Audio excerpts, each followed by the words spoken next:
Automatické externé defibrilátory považujeme za veľmi dôležitú súčasť občianskej vybavenosti nášho sídliska, keďže s ich pomocou dokáže ľudský život zachrániť aj laik bez predošlého tréningu alebo vzdelania.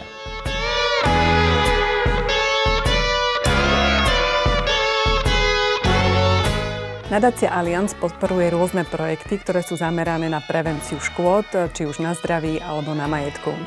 Vďaka nadácii Allianz je na Slovensku už 129 automatických externých defibrilátorov za viac ako 300 000 eur. Aj toto je dôkazom, že nadácia Allianz je vám vždy na blízku.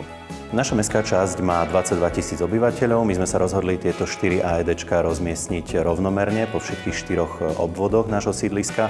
V nadväznosti na tento príspevok od nadácie Allianz sme sa rozhodli dokúpiť ešte 2 automatické externé defibrilátory, takže k dnešnému dňu naša mestská časť disponuje až 6 defibrilátormi.